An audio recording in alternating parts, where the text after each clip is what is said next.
I'm Ashley. And I'm Jackie. Welcome back to Dumb Witch Club. It's good to be back. Oh, sorry, I just stepped on your line. No, I was just going to say we are recording this on Leap Day, which is making officially February and January. I can't. The absolute longest time periods in the history of our existence. What is happening?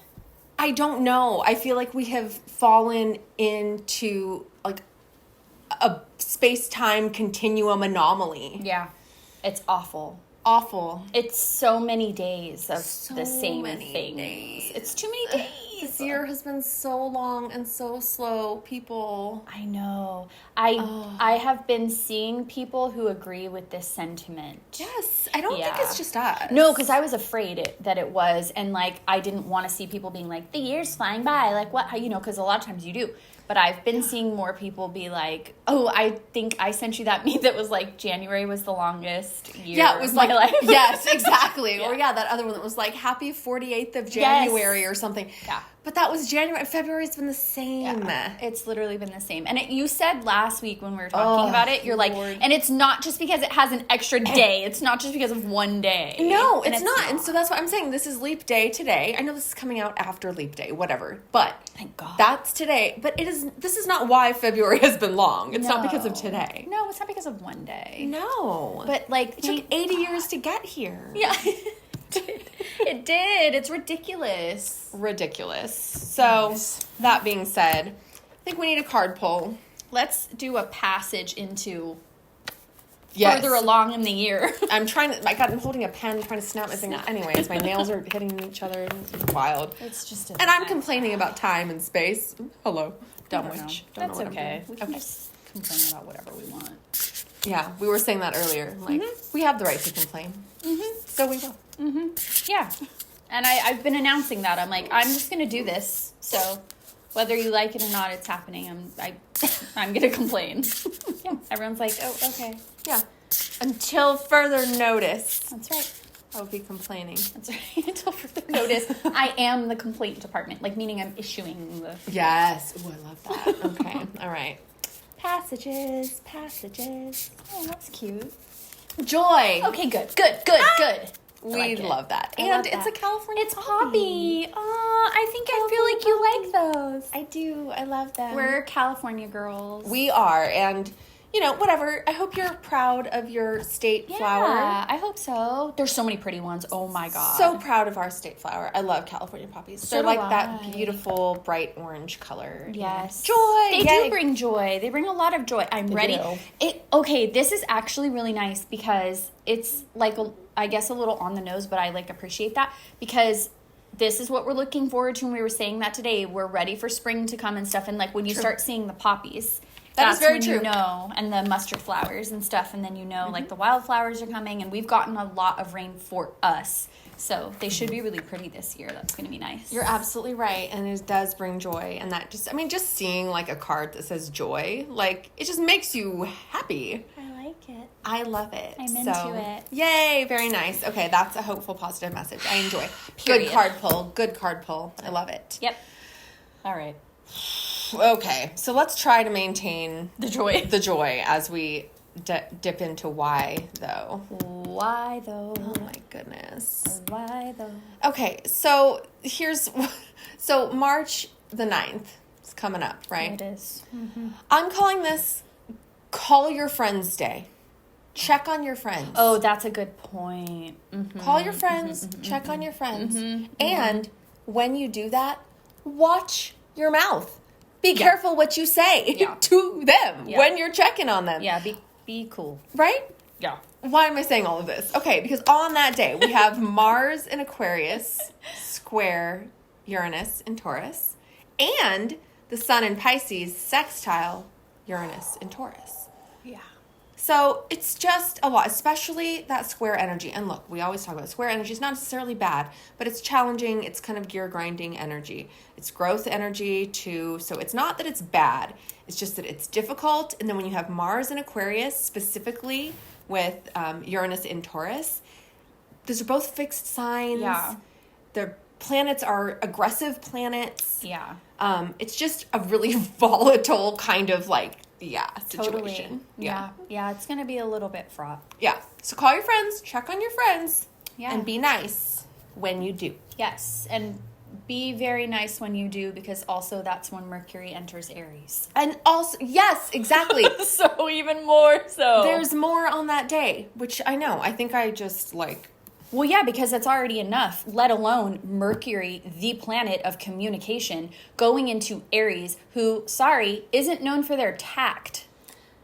No, but, So when you do call your friends, and speak up if you need to about the things you need to, because that's very Aries energy. But, just watch the delivery is all. Exactly. And so I'm saying people might be struggling with this energy. There might be a lot of hurt feelings and sad, just kind of sloppy speaking and talking about, even customer service. If your friends work in customer service, but when you're doing this, check on them, be really nice. Yeah, be nice. Yeah. Yeah, be the not the shadow side of Aries. Be the positive side of Aries. Gas them up. Exactly. And I was just going to say that is kind of that Aries energy too, of just being like, hey, you're amazing. You're good. You're going to be okay. Yeah, screw those people. They don't know anything. Yes. They don't know you. Remember who you are. Very Aries energy. So, yes, you're right. So that's a big rough day. It's a big day. I don't like that day. No, don't do that. I'm going to be okay on that day. Yeah. I'm going to bring joy to that day. And I will call and check on you. Okay. Please do, so I'll probably forget and then just start crying. You'll be like, why am I crying? I'll be like, honey, why are you calling me? Oh, yeah. I'm like, because, Thank you. I know. So, okay, so that's kind of a big day. Yeah. I don't know. What else? I mean, I feel like there's not, a lot after that. We have a couple planets. Venus is going to Pisces. Going to I have Pisces, that. which I like. I think that's great. Love. That's going to be good. And, it's going to be lovely. And she likes being there. And it's, a lot of creative energy. So that's going to be nice. Yes. I feel like that's also nice coming after that March 9th that we were talking about. It's kind of like if you did kind of blow up and get aggressive and say the wrong thing, or if somebody did that to you, that Venus in Pisces might really have you reflect on that and use that as a growth opportunity to repair and kind of make nice. Yeah. Hopefully. There's always an opportunity to do that. So I know. So, okay, that's kind of the week ahead. Yep. Well, it's a mixed bag. So. It is a mixed bag. Enjoy. It's going to be fine. You're going to be fine. You're going to be good. You're going to be okay. Yeah. That's why, though. That's all I got. Okay, what do we have Big Witch energy for today? What the cusp? Oh. Yeah. Is this an Aquarius-Pisces edition? Yeah. It is. Okay. It is that. So we're a little bit remiss. This is a little bit late. Sorry. So sorry. Also, I don't think an Aquarius-Pisces cusp has ever been on time to anything once. So True. Yeah. True. No shade, just saying. No, just they would agree. Come on. No, they exactly. Yeah. This lovely cusp here. Oh, do you want to do our cusp caveat first? Sure. Take it away. Stop it with the geared up for that. And then I'm going to drink water while you're saying anything. I know. Okay, I know. That was not on me. No. I did not tell you to drink You that water. go. You usually do that to me. Okay, anyways. I'm waiting. Okay. Stop it, okay? Cusps are a thing because they are. No one is saying that you are 50% of one sign and 50% of the other sign, or any percentage of one or the other. No one's saying that. We didn't say that, and if people say that, they're wrong, but we're not wrong.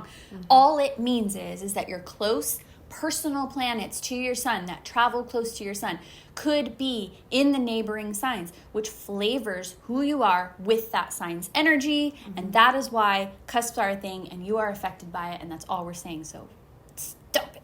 Exactly. Now I'm going to drink my water. Yeah, me too. This here is the cusp of sensitivity. Oh boy, is it. And I think, needs almost, we can just stop there. No further explanation. We have the fixed air energy. Yeah. of Aquarius meeting up and blending and transmuting into the energy, the mutable water energy of Pisces. Wild. The sensitivity. Yeah. You know, and when we say sensitivity, one, it's not derogatory, okay? No. Sensitive is not a bad thing. It's not a bad thing. But it can make life difficult. And when we're saying sensitivity, I think we mean it in a couple different meanings of the word. Yes. One is that sort of personal sensitivity of like maybe easily having feelings hurt or something like that. The other is the sensitivity of like sensitivity to things in the realm of the mystic and unknown. Exactly. And that really, really is the marriage of that Aquarius and Pisces energy in that space. Yes, they feel things on all these different levels and all these different planes. And yes, like it is an emotional sensitivity, but it's also a sensitivity to things unseen. And it's a lot of, you'll see a lot of people with clairvoyant tendencies, clairsentient tendencies, like clair anything tendencies, even if they don't recognize it as that themselves and define it like that. They'll describe the way that they think and feel in ways that you will be like, oh yeah, that's because, you know, you're picking up on stuff that other people are not. Which then I feel like kind of does like the Piscean like cycle, because it's like they're picking up on that stuff. It's making them feel a certain way, and then they're picking up on more, and it's making them feel a certain way, and it's like kind of tied in as well. So 100%. And yeah, they're putting out what they're picking up, and then they're getting more back of what they're putting out, and then they're picking it up again. Yeah, it's exactly right. And then I think when you add in, because that's very Piscean energy, just kind of there, when you add in that Aquarian, that very like air-headed, not in a like stupid, not smart way, but just in a like head in the clouds, very like thought, you know, kind of up in the like ether kind of way. I think it just makes for a lot of self-reflection about the vastness of the universe and your place in it. It's almost like it's so personal, it's so universal. They almost skip the real world in between. Yeah, 100%. That they're just walking around. Oh my God, like, it's so true. Yeah. Yeah, it's like they're like evaporating up to the clouds and just raining back down. And just like skipping all the earth. They're just like there and then back up and then there back up. Yeah, it's this like, it's such emotional depths, and then it's such high intellectual heights. It's like a very wild combination. No, it really is. It's like the deepest depths and the highest heights. And so I think we kind of come to like where they can struggle, right? Yeah. I think they can... Oh God, I think when I wrote this, I'm like, this sounds right. But now that I'm going to say it out loud, I'm like, oh God, they really struggle with having like a functional self. Okay. Yeah. And I don't mean this derogatorily. No. I mean, because they're naturally so deep and so like up there in the intellect and the philosophy, it takes so much energy for them to just like devote to the business of living a daily life. Yeah. Like they don't know where their keys are. No. They don't know what time their appointment was. No. They don't know who the person was that they were supposed to make the appointment with. No. But like when they get to that appointment, they will talk about and spill out and give insight and self-awareness. Oh yeah. You know? Oh yeah. But it's like you gotta like get there physically. Yeah. Yeah, which they have a tough time doing. Yes. And they're always worth the wait. They're always worth the wait. I mean, these people are going to show up with something amazing, but you just don't know like when that is going to be. And I don't think they know. No, it's very hit or miss, I think. And when it hits, like it hit different, you know? Yeah. But it's a lot of kind of missing that happens too. Yeah, and I think it depends on how much influence one or the other has. Absolutely. Because while there are similarities, and this is one of the cusps that we talk about, is sort of just like a slide into the next energy. Agree. It doesn't feel like that abrupt change like we've talked about before. There still is like remarkable difference between the energies here.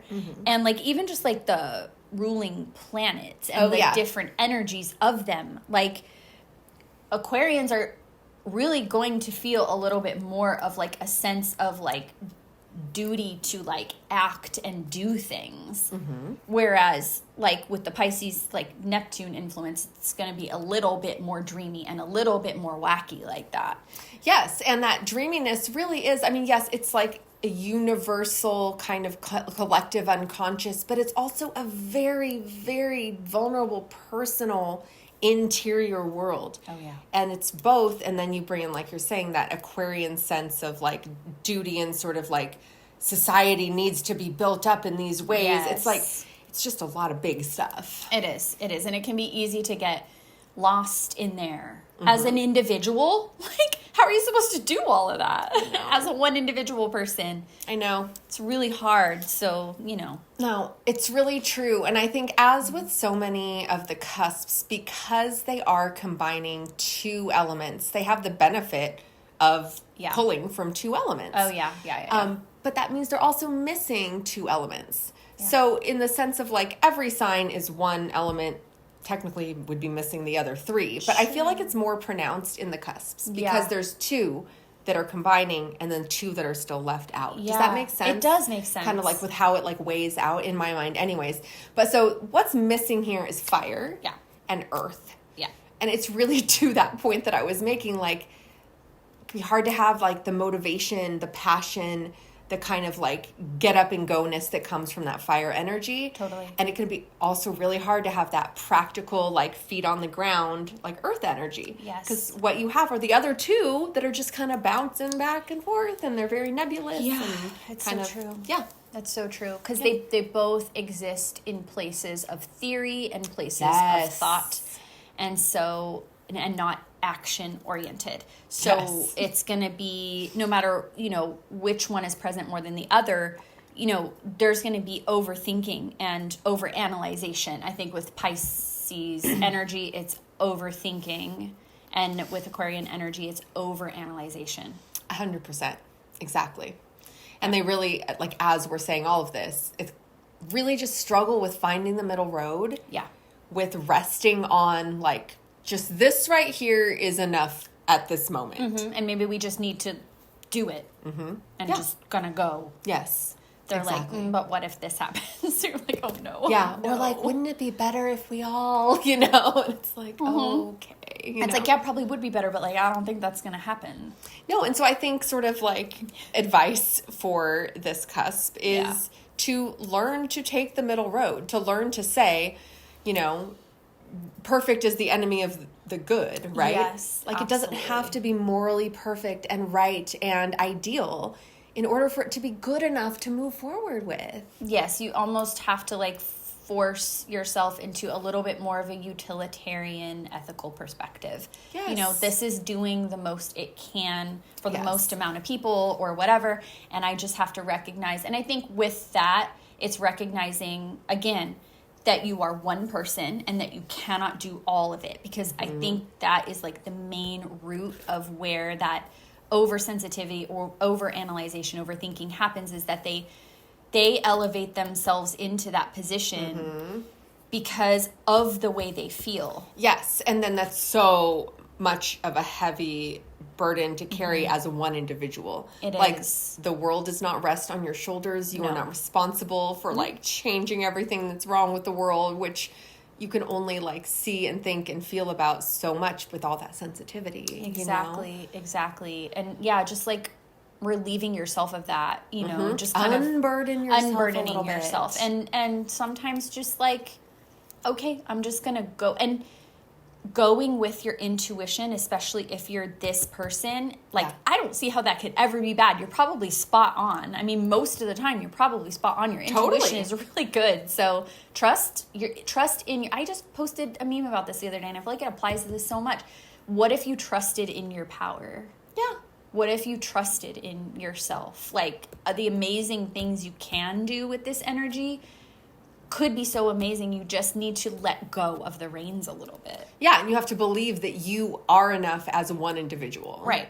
And that you don't also have to be everything to everybody at all times. Yes, exactly. And that whatever it is that you're meant to do in your small part of the world, small part of the way, whatever, that you're going to do that. So, yeah. Yes, yes. So I want to mention my little lifespan, you know, that we've always talked about. So, I mean, we're getting close to the end here, you know. So Yeah. the wheel is based on like an 84-year lifespan, kind of, you know, human lifespan. So at this point, we're at the age of 77. Aww. I like that it's an angel number. I do too, and especially Cute. that number. Yes, and it's like a sort of like a very lucky kind of space. But, you know, we see like that age, if you know someone in that around that age, or, you know, you have, they're slow. Yeah. Even if they're very healthy and like active, Sure. they're not as active as they used to be, right? No. It's a reflective time.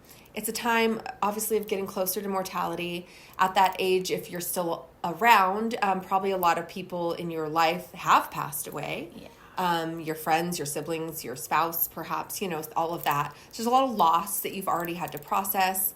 And there's probably not a lot of new adventures that you're going on. No. I mean, people certainly can, you know, and do. But in general, I feel like what's really new at that time of life is processing all these losses and endings. I know. It's difficult and it's existential. And they're so good at it. Mm-hmm. They're good at it. I mean, I'm thinking a lot of my mom in this moment. Like, she's around this time. Oh, yeah. We didn't even say, like, the dates or the ranges. Oh, yeah, we didn't. But, which, you know, we could briefly. So we got, like, February 16th to the 22nd or 23rd, 26 degrees of Aries through 4 degrees of Pisces. Yeah. Yeah, my mom is, like, right around here. And, like, just seeing the way that just the loss and the devastation and everything that she's experienced. And the way that she's handled that. And the way that she's handled that. And the way that she, you know, synthesizes that for herself. And certainly has all of the clairvoyance and all the sensitivity that is her to a T. But I think these people, because of those things, and when they actually... their age matches the age that this is, that really starts to, I mean, I just think they handle it the best. Because I watched how that is, and I'm inspired by that. But I can't even identify with it. Like, I don't see it the same way. I don't know how I'm going to be at that age, but I feel like they just really have, like, a unique perspective on that. And it's, like, very cool and very healthy. And definitely. And every Aquarius-Pisces cusp at any age or stage of their life is embodying the energy of this. Yeah. And like you're saying, as they might actually approach this age, I feel like it just all comes together, you know, which is like lovely and deep and tough, you know? Tough, yeah, really tough. Definitely. I don't know if you have more before I get into my celebrity birthdays. No, I want to hear the celebrity birthdays. Okay, so they're super, super interesting. Okay, so I think, well, okay. We have Toni Morrison. I want to start with Toni Morrison. Yeah, I mean, yeah, that's... Yes. Makes sense. Author. Just read one of her books. Or just read the back cover. That's all you need to do. Yeah, just incorporating so much of this social commentary and depth of feeling and really using the stories of individuals to really challenge people on a societal level. Totally. So, love her. Rihanna. Oh, yeah. Wow. So when I said a minute ago, like, you don't have to be everything to everybody all the time. Okay, but she is. She is. I know. She is. Oh, she's so fierce. And she doesn't give a fuck. No, she really doesn't. And I love that about her. And it's just her whole vibe, like her whole embodiment. It's like everything about her. What she creates, but also who she is. Her, like, aesthetic. Yes. Yeah, just everything. Yes. So I feel like she really embodies this in such a full way, you know? And, you know, it's kind of like we were saying, like, this cusp can struggle with, like, you know, motivation or productiveness or getting things done. Obviously, people have other influences in their charts that somebody, like, I don't know what Rihanna's chart is, but she obviously is extremely productive, extremely high standards and hardworking, and has made all the success for herself. So, you know, it's not to say that these people are trapped in one way of being. Oh, it's, heck no. you know, No. so just that reminder, you know? Yeah, and when they do feel like they are passionate about something that they have harnessed and they feel like can really like have an impact on the world. And have an impact, they're gonna go for it. They're gonna do it. They'll figure out how. In their own way, they'll figure out how. So another one of these people is George Washington. Oh, wow. So as much as we can look back and, you know, obviously slave owners and colonialism and such, Sure. which is all negative on the founding of this country. But, you know, he had an idea and it was a lofty, dreamy, like, you know, Absolutely. how can anyone reach this goal of like founding this country? And he really worked and made it happen and achieved this at the time, you know, unknown, unheard of style of government that was supposed to be better than everything else that existed at the time. Totally. And he, that's another example of like, he wasn't humble about it either. Like his, if you look at like the version of history that they feed you, it looks like he was, but he really wasn't. He knew he was the right person for this job. He knew it, and he showed up ready to demonstrate that. And I mean, he was like old too, but he like did not care. He was like, whatever, I'm the one that can do this. But I also think it's because he believed so strongly in this ideal. Yes, And 100%. he did, you're right, very sort of self-centeredly feel like, you know, well, I am the one to bring it to fruition. But I mean, he kind of did. He followed through, and he didn't like take it over and become an emperor, you know? Exactly. So, you know. Yep. Yeah, which, I mean, I feel like if he was a Capricorn, they would have done that. So. He would have been like, this sounds better. Because they were trying to force that on him. Yes. And he was like, nah, like, I'm good with that. But, like, I Yes. can, like, definitely be the general here. Like, look at me in my uniform. Like, I rock this pretty well. Like, you should let me do that part. Yes, no, exactly. So that was an interesting one. Okay, and then I have another one, this one I need to talk to you about. 'Cause I don't. Paris Hilton. Okay. Can we conceptualize that? Yeah, or? we can try. I feel like maybe we'll have more to say about this at another time if we care to dive into it. Which I don't know if we will. But I've been hearing a lot about her, like tangentially. I know what you're talking about. A lot about her. And there's, I think, a book or a documentary or I don't know, but there's something because I've been hearing her name more recently and something about like she has a child and then people were speculating about like how she is with the child. I don't know. Or that like she didn't give birth to the child or something. Yeah, right? and that she like really doesn't have like much to do with the child, but then she has him on a show or I don't know. I feel stupid even saying anything because I don't even like really know. No, me either, but I've heard something about this too, but like I've never looked into it. I never have, and because I'm not like necessarily a fan, I don't dislike her, hate her, anything like that, but I'm just not really like a fan, so I haven't really delved into it. But perhaps there's more there that we don't know, and maybe it really fits better than we think it does. Well, there's no doubt that she has a persona. I don't claim to know the real her, you know? No. So, yeah, maybe anyway, it was just super an interesting one. It is interesting. Because I'm not sure, but maybe, who knows? Okay. I don't know, maybe we'll find out more. The last one I'll just mention quickly is Millie Bobby Brown. I love her. And I love her, and I think no matter if you know or don't know anything about her personally, you have to be this kind of person to get casted to play the role of 11. Oh, yeah. And to like really just do such justice that she did to that. Like, I feel like she had to be like a deep, sensitive soul as a little kid, and she definitely pulled it off. Hard agree. Yes. Hard agree with that one. Yeah. I love that. That's beautiful. Yes. So, and I feel like that's like, not that we're like literally closing up right this second, but I feel like that's a nice one to close this on. I know. You know? I just love these people. Like, there's just so much to love about them, and they might be a little quirky and hard to understand sometimes, and I think they are, and even a little frustrating sometimes if you're trying to like get them to do stuff, or you want them to, you know, like achieve their potential. Like, they get to decide what that is and how they do it. Yes, and they will. I mean, look at these examples. Yes, I literally. mean, They will, and they know how, and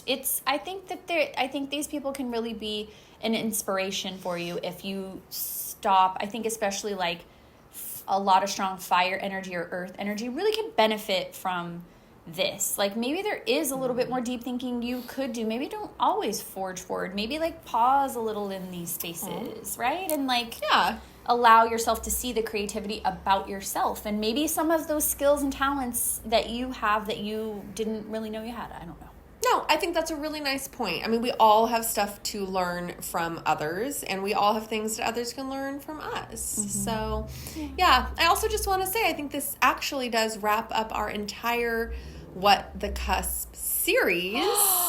Oh my goodness, it does. We've covered all the cusps except one was skipped.